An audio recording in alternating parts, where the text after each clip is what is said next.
All right, guys, I'm taking a break from the kitchen. I want to talk about this excitement from Media Day yesterday, specifically in the context of some other YouTubers' reactions to Media Day.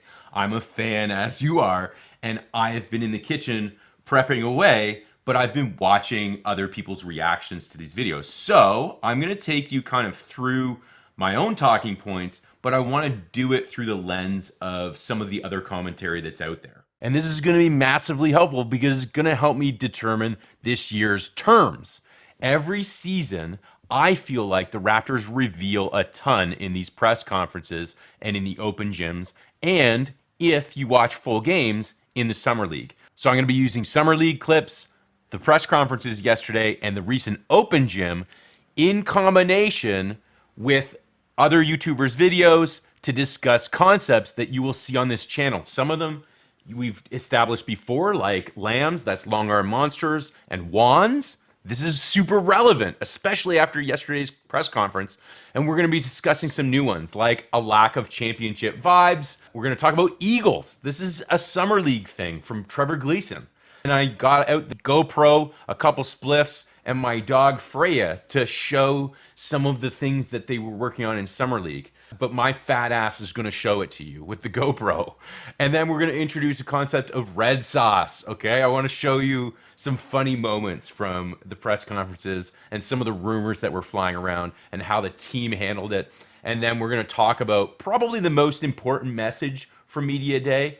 And that'll come later in the video. As always, you can go in the timestamps down below and find chapters if you want to skip around or if you just want to watch 5 minutes of video now or come back. Now, if you didn't watch any Media Day and you just want a summary, I'm going to recommend Lindsay Dunn's coverage of it through City TV. She does a great little one, and it also shows a really hilarious moment she had when she asked OG what he did in the summer.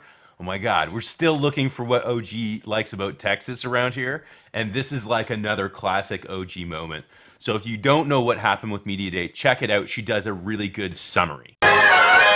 Chapter 1, lack of championship vibes. Okay, so number 1 on this list is all about culture. And it doesn't just have to do with the Rico Hines runs. It has to do with playing for a franchise that shows you in every way, shape, or form that it values its picks. And they seem invested in all of their players and the idea of development. And some of this is forced upon the Raptors because they have trouble with free agents. Like literally Otto Porter Jr. is probably the best free agent we've ever signed in Toronto. So, and that happened this year. It's typically the case that Raptors need to draft for or trade for star players. But if you're a drafted player in the Raptors organization, you feel valued. And so that's what this video was all about how we have a different culture than some of the top ESPN teams. So you may have seen that video already. I released it as a little short video because I had fun making it earlier today. If you've already seen that, you can watch it again, or you can skip to number 2 here, which will be on Long Arm Monsters, Juans, and Load Management. Cheers.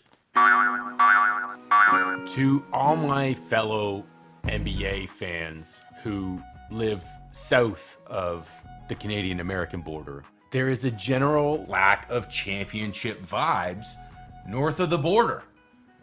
Scotty, like, much as you love him and as much as you think he's the future, the chemistry between him and OG, like, he says this about OG. I think OG, what did you rate those dance moves 1 through 10? I rate those a 10. I ain't gonna lie.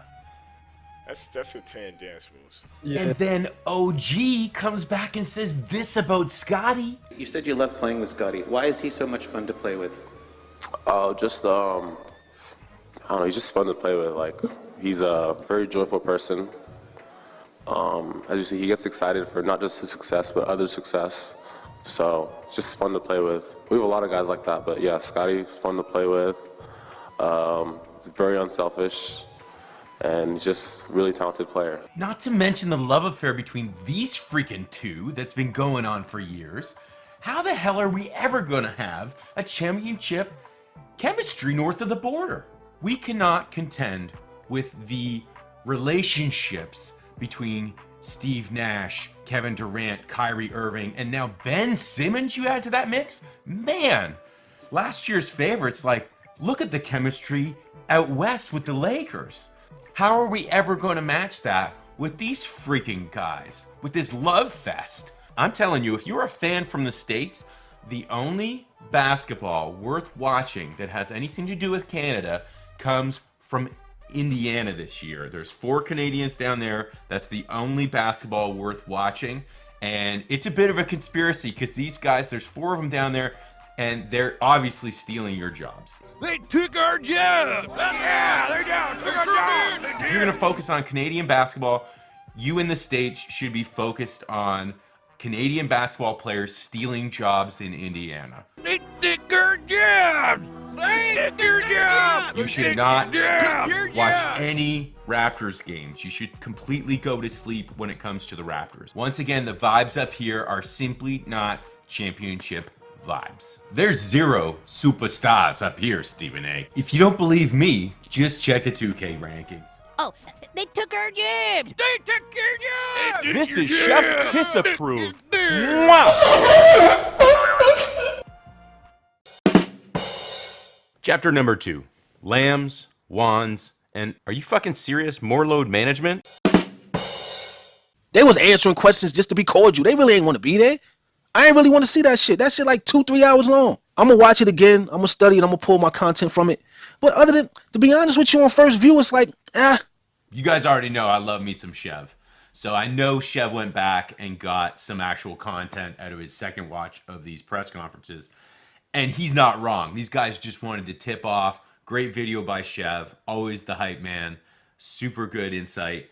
And the Jalen Harris thing, by the way, that he did, I'm not going to put it in here. You have to go listen to his take on Jalen Harris. It's too fucking good. But Chev's not right at all. We got so much information from these press conferences by reading between the lines and getting overt things. For instance, in regards to long arm monsters, Vision 6'9", other people call it. I've been calling it long arm monsters since before Scotty was drafted, right? And getting your hands out in the passing lanes, it's why I wanted Scotty. I wanted a whole bunch of guys on the court like this because we had won a championship with a box plus Juan. And the Juans in this equation are the Freddies and the Gary Trent Jr.'s, the Malakis. I made a video a little while ago saying I expect Justin Champagnie to take on that role. I've maintained for a full year now that the Juans are integral. So I was always anti-trade Fred. He's an integral part. And Nick Nurse yesterday in the press conferences confirmed Fred's role in the defense. I mean, I think that his biggest strength for us that isn't that maybe noticeable or talked about is he guards the other team's pick and roll, right? Which is going on constantly, like every night. You know the guys that are coming in here that are playing pick and roll 70 times a game. Well, he's the guy that's guarding and defeating a lot of that. So that's the thing we've got to make sure when we do veer off and give him all this rest, right? That we can have a scheme in place or some people in place to defend all that stuff. Don't be fooled by this because he's being a bit coy, this guy right here. He knows the media is going to ask these questions, so he's going along with the narrative in such a way that he leads you to believe that they're going to do the minutes thing, okay?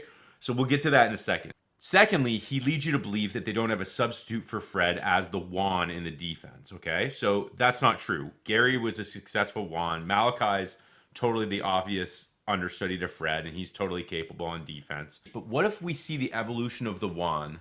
Because the goal is to get 5 long arm monsters on the court, right? On defense and on offense. On defense, what if the Juan evolves into Banton? Justin Champagnie, I mentioned in a previous video, is the Juan I expect to see evolve naturally this year, like quite naturally. He's perfect for it and will make us big and cause mismatches. He can do this job. I want to let the world know that these two are my son. Never my son. Never. Wiry players, Boucher, Juancho. What if Scotty's fighting through screens? That's gonna fucking hurt. They're gonna think twice about even setting a screen, okay? So like, if we can get it to the point where one of our monsters is nimble enough to stay dynamic, or we just switch, okay? He's also being coy. We switch all the fucking time. We don't always fight through screens. So Freddie's important because of all these screenplays, no doubt about it. But he's letting the media have their narrative. Don't be fooled. The Juans are going to evolve into long arm monsters. Featherweights, I talked about it all last year, and we were using Utah and guys like that for this purpose last year and taking advantage of their length, because when the Raptors are able to do a triangle or a box, okay, so box is the easiest to envision. 4 points on the box are not moving and are in a zone, right? So they actually have a less complex job, as Samson Folk talks about all the time. What Samson doesn't tell you in his podcast is when you have this less complex system, it allows the guys on the 4 points to process other information because they're not chasing their man. So they pass their man off, okay? What it allows you to do is hunt. Suddenly we can be the predator, okay? Because our movements are less. The offense is getting more tired than us. And our length is making it difficult for them to do things. What this allows us to do is we might be a little slower than, say, one of their guards. So perimeter defense, something that we say all the time, but we don't really understand, kind of like subconscious or anatomic functions. Those are words, and it makes you think, oh, we know what that is. But when you actually think about it, we don't have a fucking clue what that is, okay? So when we talk about perimeter defense, picture a castle. We don't want them getting into the gold chamber, so we're keeping them on the perimeter. Raptors are all based on perimeter defense. We do not want them in the paint. Okay, that's the number one thing. At least not a straight line drive. So when we get beat, we want to get beat pushing the guard to the side so that our other point on the box, who's not moving a lot, can use their length to cut that person off. And quite often the Raptors will turn that, as the initial defender recovers, into a trap. And that trap is highly successful because we have length and we will go for a turnover. And it makes an unpredictable situation, which is a dynamic flowing defense, into a more predictable situation where we're minimizing our efforts and movements so we can become the hunter instead of the prey. And what the Raptors are hunting is more opportunities than the other team. So they did this because of crappy shooting percentage last year by crashing the glass. Is that over? Heck no. They drafted Justin Champagnie just because of his toolkit. Boucher, Barnes, all of these guys were amazing on the offensive glass last year. So expect that to continue, but Nurse did speak about how he's going to get the shooting efficiency up. So what the hell? We'll just play that. But listen to his words carefully, because I think a lot of people are just seeing the surface of what he's saying and not putting it in the context of what we saw the Raptors do last year and also in Summer League. What I do hope is that we hammer the front end of it, right? I hope we hammer the free throws and the getting to the rim more. I want to be better at that part of it, because that part, it's like NFL football. You got to run a little bit. You know, you got to run the ball a little bit to open up the pass, and I think getting to the front of the rim opens up the three ball. And we certainly want our share of catch and shoot threes. So I would hope that concentrating or emphasizing that front end of our shot spectrum, free throws and rim, would kind of smooth out the overall shot spectrum a little bit. The surface of this is obvious. They want to get into the paint and then force the defense to react. Okay, so hopefully multiple players coming towards them. This is why I liked Trevion Williams for my draft pick, who's in Golden State learning under Draymond right now. Anyway, and then they want to kick the ball out if there's no opportunity. But if the defense doesn't stop them, they want to go up and just take the basket. What kind of pieces do they need to put together another run next year? Oh, big man and one, Trevion Williams. Part of this, points in the paint, I gave you the stats, and free throw. We want to get in the upper echelon of the league in those two things, is the superficial side of this. And I saw on Raptors Digest, Ben Rogers honed in on this. He's saying that he's looking for the 2022-23 Raptors to attack the rim more often and get to the free throw line more. I love this. I love this for our team, our current makeup. Obviously, we're seeing the development of jumpers of guys like Scotty Barnes, Precious Achiuwa. Their bread and butter is scoring around the rim, driving the basket. And if you can get those shots, if you can be more of a threat inside, more of a threat attacking the rim, then the three-point shots you do take, the three-point shots you do get, the open looks, as Nick Nurse described, they're going to be more open, and it's easier to score around the rim. It's easier to get more free throws. And I think Gary Trent Jr. is the guy that has that shooting touch, makes a lot of middies, but he can get to the rim a little bit more. He has a really underrated touch around the rim, finishing ability. Now, I want to be clear. Everything Ben says is correct and accurate. I'm a homer just like Ben. I think Ben's right like almost all the time. And he's right in everything he says on this subject. But he's only covering the surface stuff. The importance as far as the Raptors concerned is that when Nick Nurse talks about these driving kicks, he's not talking about what most teams are talking about in the form of their guards, their Juans. What we're going to be doing is doing this with our long arm monsters, our lambs, our precious gumps, right? So remember Precious going at Embiid? It's one to force a game 6 in Toronto. Yes. Go at him. Yes! You got to be quick. You're looking for opportunities. And if you can take your man and just score, take your man and force a double team by entering the paint, take your man and force a foul and go to the line, or get that double team and kick the ball out, you have a green light in Toronto from now on. But you gotta be quick. Like Precious Gump quick. Like snake punch. You gotta be super fucking fast. Okay? Nice one, Van Dam. So in Raptorland, like I say to Ben in the comments here, Kem Birch has the green light to shoot 3-pointers in Toronto. If you're open, shoot him. And when he hits one or two, like he did in the playoffs, suddenly the defense has to react to him. They have to account for him. It's the same thing in Toronto, starting right now with driving kicks. So with or without a pick and roll, it doesn't matter. What will happen is, just like we saw in Summer League, look at these clips. Doesn't matter if you're Christian Coloco, DJ Wilson, Delano Banton, doesn't matter who you are. When you have an opportunity to take the ball to the rack, you go. And you're looking for a foul, 2 points, or a kick. You're looking to shift the defense. And that is the evolution of the Raptors' pick and roll driving kick game, which was super successful last year in the hands of Pascal Siakam. In training camp, like if you look at the guys that have been invited, Juancho can do this. Okay, he's very capable of doing this.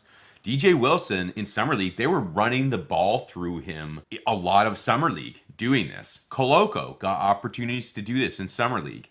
So they were encouraging all of their guys on the perimeter to do this. There is now a green light to drive and kick, just like there's a green light to shoot the open three. So Ben was right. They're going to be doing all these things Nurse said, but he didn't really consider the personnel that we're going to have executing this. I want to take you all the way back to the bubble. Remember when Siakam, everyone was like, oh, he's regressed? It was actually that they were putting the ball in his hands. This system didn't start with Scotty. It started when Kawhi left and Pascal had the ball in his hands more. And he was losing it. I remember losing half of my fucking hair, okay, that postseason, because they were letting him bring the ball in the paint and he wasn't accounting for the double team. So he was getting the ball stripped constantly. We need to expect that. But we can expect it in the regular season and we can expect it in training camp.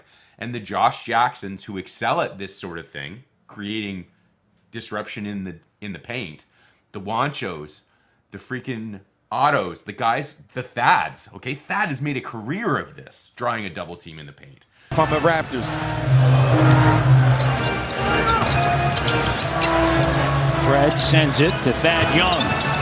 Former Sixer. Oh, yes, he did! Here, there, everywhere! These guys are going to be integral, and whoever comes out of training camp will be looked at for whether they do this or not. DJ included, okay? I just don't think DJ's going to make it.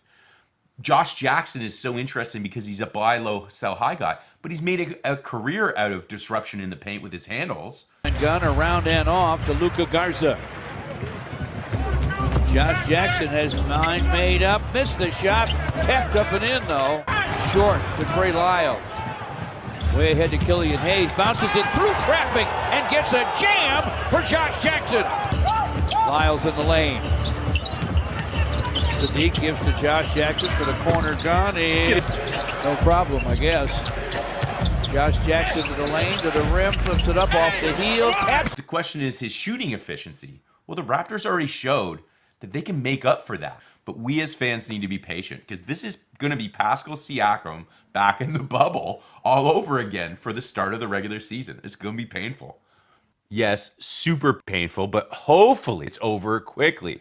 As in, like, snake punch quick. Nice one, Van Dam. And just remember that it's going to be the Lambs driving and kicking just as often as the Juans, okay? So we have the personnel to do this. So training camp's going to be interesting. Unfortunately, the media will not give up on this idea of load management. I'm telling you, it's load management. They're telling you it's too many minutes for Fred. If you're reading between the lines, what can we expect from the way the Raptors are going to use Fred VanVleet this season, maybe in comparison to seasons past? Yeah, so in terms of usage, he had some level of accountability, saying that he wanted to get his body stronger and cope at a higher level with the rigors of the NBA season.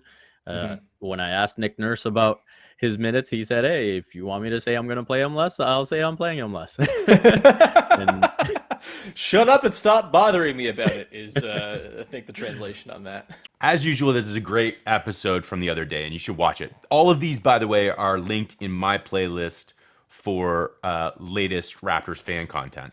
They laugh about this, but they're all drinking the KoolAid. As you can see in my comment, this needs to be put to bed. So I'm going to give you, in my load management video, which is 2 videos ago, you can go watch it, I get into the minutes and stuff. And I left a post on Samson Folks' website.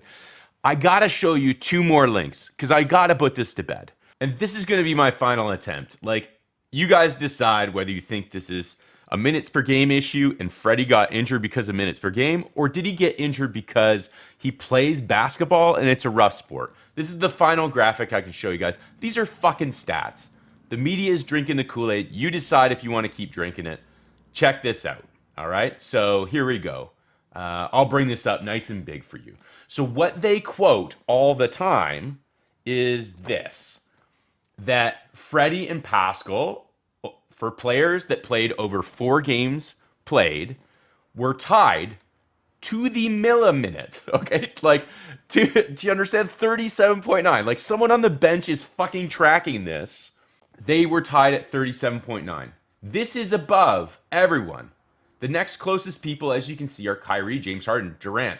They're not that fucking far off. Like, these are players that play and sometimes get injured, but this is what teams do with stars. Now, this is the one I really want you to see. So here, check this out. This is a list of the most total minutes played. Now, this is a reflection, and Mikal Bridges obviously tops the league, okay? Not Freddie. Why? Because of fucking load management. And load management took Freddie all the way down this list. You can see Scottie is actually the most minutes on the fucking team right here.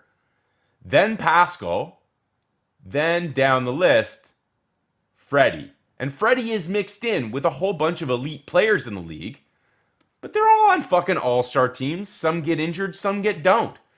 This is fucking what I like to call red sauce. And red sauce is essentially shit that's delicious when you're eating it, but the next morning you wake up and it's all over your freaking hungover body.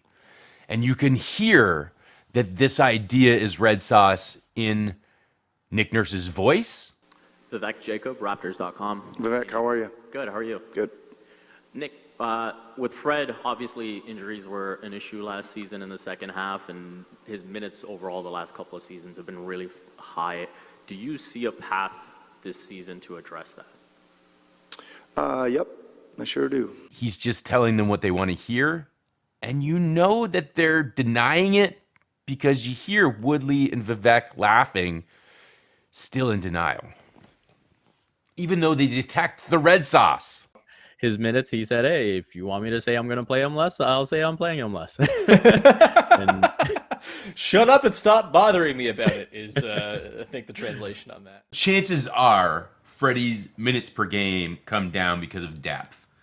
But that What I'm keying in on here is that his injury was not a direct relationship to his minutes per game. And he was load managed not because of his physical conditioning. He's a specimen. It's because they were trying to acclimatize a whole bunch of other players to the system. And Freddie's an integral part of the mentorship and Sherpaism that takes place for the Raptors. So there you go. There's one of your new terms there, red sauce. And we'll do a couple quick clips with red sauce later. But I want to show you this idea of the eagle that came out in Summer League. Chapter 3, Eagles, starring Trevor Gleason, Freya, and some out-of-breath dude in slippers. It's me. On the weak side, we're in Eagles. Okay, we call this our Eagle position. Okay, we want to be in our gaps and we want to be wide. Okay, a couple of reasons why. It looks crowded. Okay, we want to protect the paint at all costs. All right, so you heard it. Eagles is the new term for just keeping your hands out. Instead of closing out like this, we're closing out like this, which seems out of control and could cause blocks. Except as I explained in the green screen section, we're not out of control because we're standing still more than other defenses because we switch. Plus we have our frames, which are long, okay? So we're clogging passing lanes. So we're using those. So it's actually a team identity that our hands are going to be contrary than every basketball camp teaches kids. That's interesting. So I put on the GoPro, smoked a doob, and went to play around with this idea with my dog Freya. Okay, so I'm just here with Freya. One of her favorite games is when we pretend that we give a shit that Freya has the ball, and she'll pretend that she's like, she'll just flaunt her agility. She's just flexing, really, aren't you? You just like to show us that you can beat us in every way physically. Are you ready? Wait for go. Wait for go. On your mark, get set. Piranha. Nope. On your mark, get set. Sausage. On your mark, get set. Go. Good girl. You're quick. Helping your teammate all the time. Playing your ass off. Okay? The intensity level is non-negotiable. If you don't play hard, you don't play. And also in a team environment. Okay? And that's what we want to create here for the next 2 weeks. And when we get to that stage, it's fun playing. Because you know when you're open, you're going to get the basketball. You know if you screw up, your teammate's got your back. But watch what happens when I bring in the Eagles, okay? On the weak side, we're in Eagles. Okay, we call this our Eagle position. Okay, we want to be in our gaps and we want to be wide. Okay, a couple of reasons why. It looks crowded. Okay, we want to protect the paint at all costs. Right, Freya? You might get by me, but you're gonna get cut off and have to make an amazing pass, or because our length is covering the lanes, because our Eagles are out, but not just me, both of us. Everyone's fucking Eagles are out, right? That's how we're playing this Gleason ball. There's no doubt about it. Keep away is the universal dog game, not fetch. And every dog loves this game. So if you're looking to have fun with your dog, chase your dog a little bit. I was certainly out of breath. Eagles is awesome, man. Like, the fact that we stand still more makes this not a bad idea. It makes it smart. And you hear what he says about it has to look imposing. Well, whenever you throw something at someone else that they don't often see, that is imposing. And there's no doubt about it. When this is employed by 5 players at once, or even 4, or even 3, this becomes a very unique and novel thing. When you throw novelty at someone that trains every day based on what they regularly see, this becomes very difficult to deal with in the heat of the moment. Awesome. And it will definitely buy time for the defense to recover and help, because when the hands are out, as I said, you can see it with Freya. She starts going away from me more to get around my hands. She doesn't want to run through them. It's just a psychological thing. Now, where it's going to become a big deal is when we go to close out on players like Embiid and Harden. What happens with the fouls?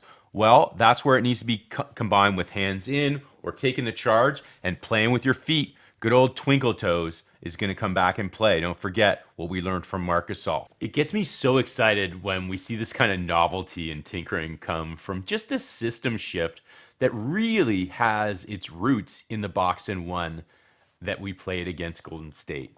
It's incredible to me to think that it's evolved into this, and it makes me think that with all this time spent on the defensive side of what we can do with long arm monsters. What happens when we start looking at the offensive side? And I think we already have with the drive and kick green light. But what if we evolve that into just using our height to make passes from the half court? We tower above a lot of teams. What if suddenly Scotty is throwing half court Hail Mary lobs that result in one of those Dick Pepper, can you help me with the description again? Leaping and forcing the ball in a downward direction through the net off of a high arching pass. Oh, that's right, an alley-oop. I was thinking of a half-court alley-oop from Scotty.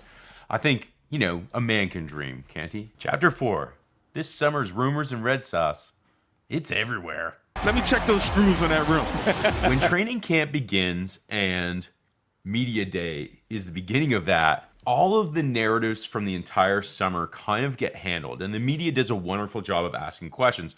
But of course, because a lot of these narratives are ESPN and sensationalism driven, sometimes the answers that reporters get have a little bit of red sauce on them, and it gets on your shirt and you realize, oh, maybe I stepped in one there. Kind of like this residual comment from Fred. I think Pascal looked pretty good to me last year. All you guys are back in love with him again. Ouch! Obviously, Freddie is poking fun there because last year half the media wanted to trade Pascal Siakam. Like, that was the narrative. This year, you could say maybe it was the Kevin Durant rumors. But bigger than that, from a red sauce standpoint, you gotta say OG. But be careful here, because not all of this is red sauce. As Prab pointed out on the Wards Report, his channel a couple days ago, there's some legitimate concerns for any roster that is starting to grow internally to the point where they have multiple stars, multiple guys that require raises. A lot of the Raptors community is panicking Chicken Little style, ready to sell Gary Trent Jr., sell OG, sell Freddie, sell anybody that has a contract coming up, when the answer is more than likely in the NBA with a soft cap that we enter a luxury tax era and exceed the luxury tax threshold. So talking about how OG wanting more minutes affects the team is not red sauce. Where it becomes red sauce is if you've been a reporter claiming that the player is disgruntled, and like red sauce, you don't even remember how it got on you or what happened that night or where the rumor came from. And then suddenly you ask the guy where it came from, and he says this. I mean, even when the report came out, I was kind of surprised by it. I just woke up one day and I saw that, so kind of surprised by it. But even the roll stuff, I haven't really talked to Nick about roll. I just try to get better every summer, and I think everything will fall into place. I don't really worry about that. You can't really worry about that. So maybe you're like me in university with red sauce, and you don't really get Chinese chicken balls. So you wake up with red sauce on you and you're like, what the F? I better ask my roommates where this red sauce came from. So you ask your roommate. Hey, Pascal. I'm just curious what you expect from OG this year, and also as someone who's kind of heard about, been through the NBA rumor machine before, when he starts coming up and that sort of stuff, if you reach out to him and talk to him about stuff at all? Oh, the rumor machine? What's that? Yeah. Just people talking about, there was reports about it, if he's happy, all that stuff, if you reach out and talk to him when stuff like that comes up. OG's good, man. I don't think I need to talk to OG. OG is good. He understands it, man. He's been in the league for a little bit too. He knows what it's about, and we talked, a couple of times in the summer, but I think he gets it. And he has a really a good team, I think, around him also. So. Yeah, he'd be all right. I don't think he needs me to kind of tell him what the business of the NBA is. He knows that. It's batshit crazy to me that they heard OG say earlier in the day that it never happened. He read about it. He was like, what the F? And then they doubled down on the red sauce and asked Siakam about it later in the day. Now, the thing is that OG did read about it. So athletes do come across these things, and it's good that they have a good team to help them out, because the media can be relentless. The most recent example is Juancho Hernangomez. So when he was signed, there was a lot of publicity saying this is a hype signing. People, when they saw it was a guaranteed contract, just assumed he was going to get cut anyway, like they did with Svi, because of the other names that are going to training camp. And I mean, right away, I thought of the Gasol connection with Team Spain. I didn't even think of Jose Calderon, Sergio, the coach. Like, I didn't even think of those. I just thought of Marc Gasol because I seen pictures with them when Juancho was young on that Spanish team. Yeah, I couldn't believe it when people were not happy with him. Like, I guess maybe I watch more Jazz games than most Raptors fans, but I saw him at the end of last season, and I was like, whew, this dude is fire. Like, really good. I couldn't believe it. Like, I even looked into him, and that's when I learned how many teams he'd been on since he was drafted by Denver, all the rest of it. And most of the time he was traded. So it's not like he just couldn't stick and he kept like having 1-year contracts. He just kept getting traded. 7 teams in 7 years, if you include Memphis, who he only spent an offseason with. Really interesting.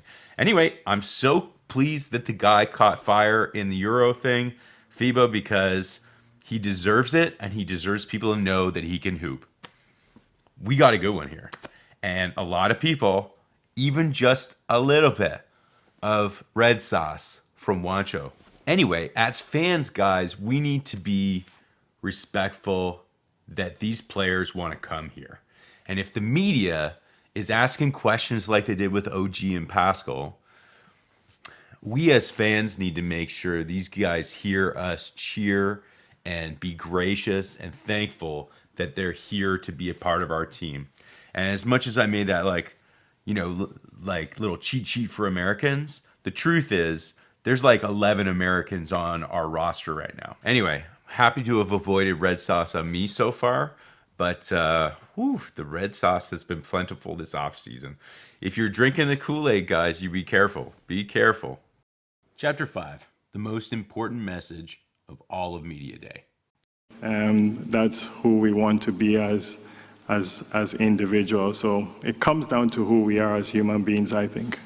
That was Masai saying the most important thing that was said all day today, as far as I'm concerned.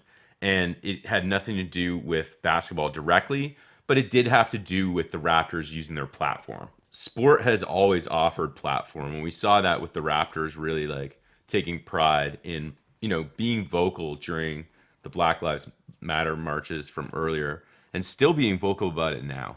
Like, they've been as vocal as you can for a basketball organization when it comes to issues that face humankind and letting us know where they stand as an organization. And that makes me super proud as a human being. And I stand right beside them. So it's time that we find out who doesn't stand right beside us and point out that they're the minority these days. And nations are amazing because 2 guys to paint their bellies, they get and wave like a flag in the stands to bring other people from different nations together for fun and for competition. And that's what sport can do. And it can offer a platform because we've come to idolize athletes. And I think we always have. And so that's always been a power in sport. And to think that a very good question, by the way, by Doug from The Star, journeyman Raptors journalist. It was the second question of the day, and Masai turned it into that. Thanks for watching, you bunch of Larrys. The Cobra. Jesus! Is this real? Okay, I think that marks the end of the Gubstown Clink Media Day telethon. It should be a huge video by the time I'm done editing it. I still have plans to go to the green screen and stuff. I just kind of did the talking points, and I'm looking forward to doing that. I hope it all turns out. I hope it turned out for you watching it. I hope you got a chance to kind of pipe around because I don't have a chance to make a whole bunch of videos. I got to get back to work. So enjoy yourselves. Enjoy training camp. I'll be watching right beside you. I'll see you in the comment section of other YouTubers' videos. Be well, take care of each other, and remember what Masai said. It comes down to who we want to be as individuals, as human beings. Be well, love, peace. Thanks for your support. It's all about the Larrys. Cheers, Coach. Show us a good season. This is Chef's Kiss approved. Mwah!